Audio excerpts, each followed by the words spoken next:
You haven't fully unlocked your potential yet with strafing and Valorant, and let me tell you why. If you use most likely have a switch that actuates 2.0mm and bottoms out to 4.0mm. This means your switch will only activate after pressing the switch till 2.0mm and deactivates when it reaches the 2.0mm once again. This will create delay, which isn't ideal for strafing and Valorant. And let me tell you, Bluetooth actually has a sick feature called Rapid Trigger, which eliminates this issue. Rapid Trigger tells the switch to activate or deactivate immediately once the switch is pressed or released for just 0.1mm. That way, making the delay as little as possible and giving you a better advantage in strafing and Valorant.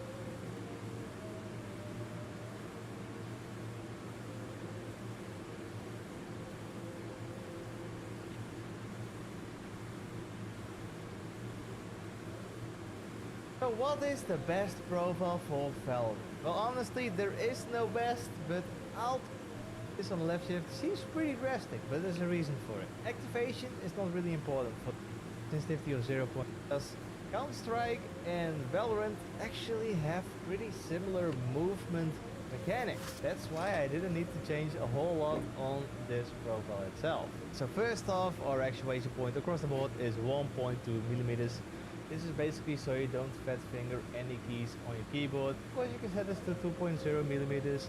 That's all fine too. But 1.2mm, the actuation is just a tiny bit faster. And further, you can see we have 0.4. You might be asking, why not 0.1? Well, 0. I tend to lean on my keys, and I accidentally press in those keys as well. Point, you might be asking, why not? There you can see on the WASD keys we have 0.4mm of actuation point. You might be asking, why not 0.1? Well, 0.1 is just too sensitive. I tend to lean on my keys and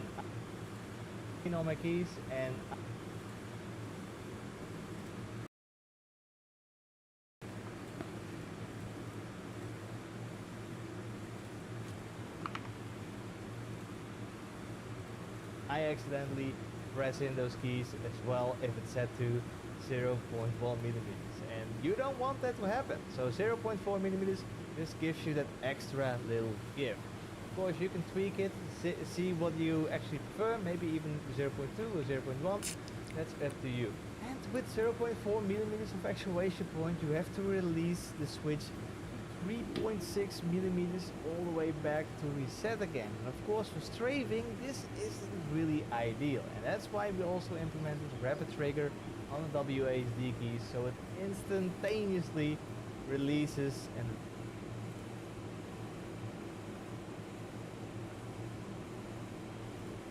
resets the switch again for that really snappy strafing movement. And for the Rapid Trigger sensitivity, I've set up a 0.2mm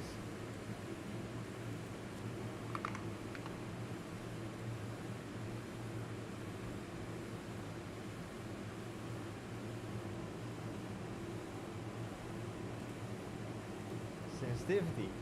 Why not 0.15? Well, when I hold down my WASD keys, I tend to unintentionally, I don't know why I can't hold in the WASD keys, but sometimes unintentionally I just release it ever so slightly, and that makes it already like jitter with Rapid Trigger on if I'm walking.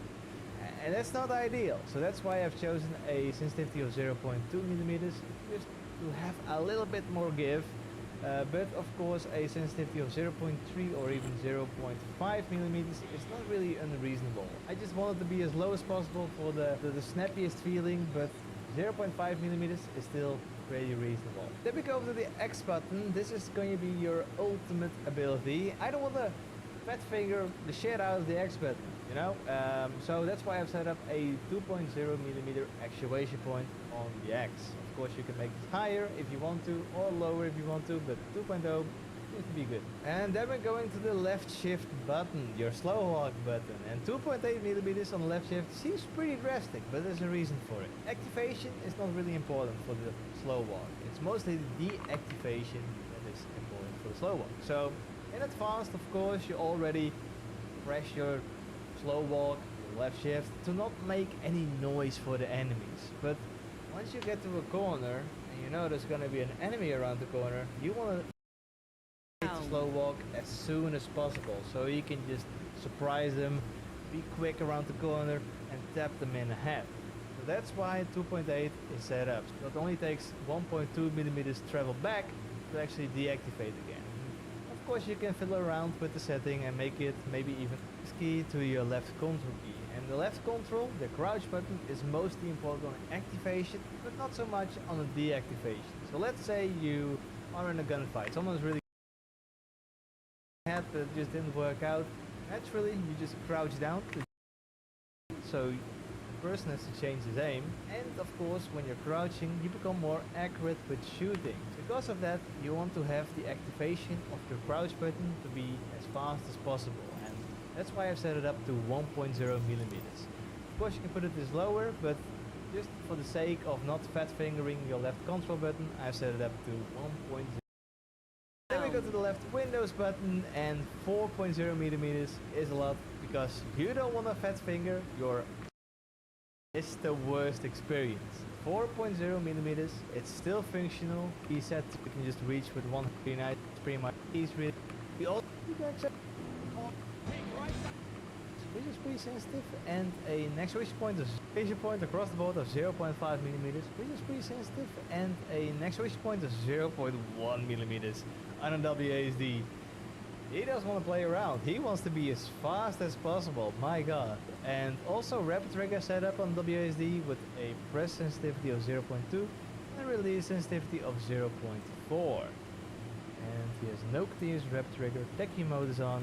Spacebar is set to 0.1 actuation. Damn, that's really snappy. I guess timing is essential on the spacebar and the jump. Left shift button 0.5 millimeters. Tens and of actuation.